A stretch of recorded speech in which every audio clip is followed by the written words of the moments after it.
આજે આપણે બનાવીશું વધેલી રોટલીમાંથી એકદમ ટેસ્ટી નવો નાસ્તો જે તમને ખાખરા પણ ભૂલાવી દેશે તેવો.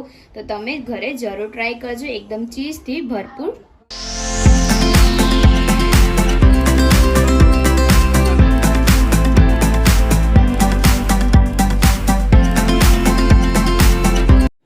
હેલો ફ્રેન્ડ્સ, તો આજે આપણે બનાવીશું એકદમ ટેસ્ટી વધેલી રોટલીમાંથી નવો નાસ્તો જે તમને ખાખરા પણ ભૂલાવી દેશે તેવો. આજે આપણે વધેલી રોટલીમાંથી નાસ્તો બનાવવાના છીએ. તો સૌથી પહેલા મેં આ વધેલી રોટલી લીધેલી છે 3 થી 4. આને આપણે તળી લઈશું. તળવા માટે આપણે તેલ ગરમ થવા મૂકેલું છે. આખી જ આપણે રોટલી તળવાની છે. આપણે ગેસ મીડિયમ રાખવાનો છે અને ધીમા ગેસે ગોલ્ડન બ્રાઉન થવા દઈશું.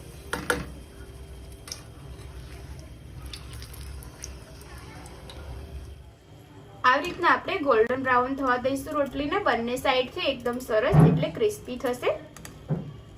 આને આપણે સાઈડમાં મૂકી દઈશું અને આવી રીતના બધી રોટલી બનાવી લઈશું.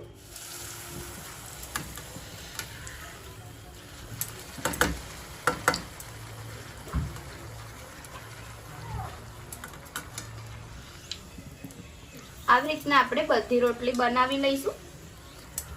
ગેસ આપણે મીડિયમ જ રાખીશું એટલે એકદમ ક્રિસ્પી થશે.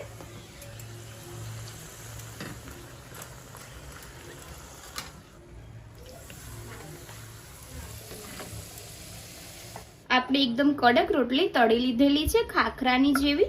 હવે આપણે આની ઉપર ચટણી લગાવીશું. આ મેં લીલી ચટણી લીધેલી છે. અહીંયા એક ટામેટું સમારીને લીધેલું છે ઝીણું. આ ડુંગળી લીધેલી છે આપણે ઝીણી સમારેલી અને આ આપણે ટોમેટો સોસ લીધેલો છે. તો સૌથી પહેલા આપણે ગ્રીન ચટણી લગાવીશું.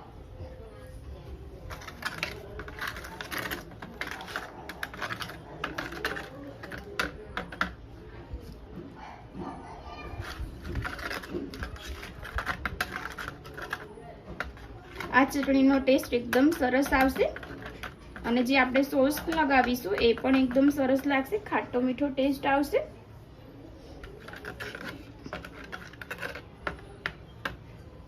હવે આપણે સોસ લગાવીશું લીલી ચટણી લગાવ્યા પછી.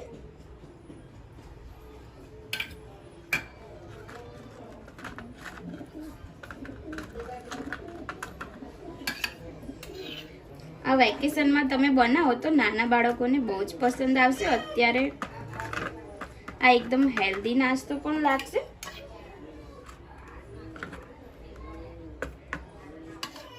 સોસ લગાવ્યા પછી આપણે ડુંગળી એડ કરીશું.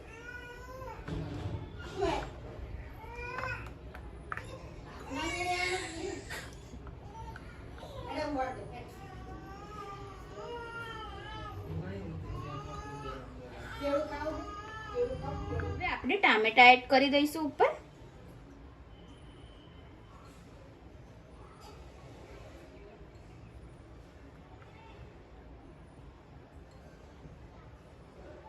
આ એકદમ જલ્દી બની જશે નાસ્તો અને ખાવાની પણ મજા આવશે. ટામેટા ડુંગળી એડ કર્યા પછી હવે આપણે ઉપર ચીઝ લગાવીશું. આ ચીઝ છે આપણે છીણી લઈશું. મેં અમૂલનું ચીઝ લીધેલું છે. ચીઝ જોઈને તો ખાવાનું જ મન થઈ જશે. આજે આપણે નાસ્તો બનાવ્યો છે એકદમ ટેસ્ટી લાગશે. તમે ઘરે જરૂર ટ્રાય કરજો. બધાને ચોક્કસ પસંદ આવશે. અહીંયા તમારે જેટલી ક્વોન્ટિટીમાં ચીઝ નાખવું હોય એટલું તમે નાખી શકો છો.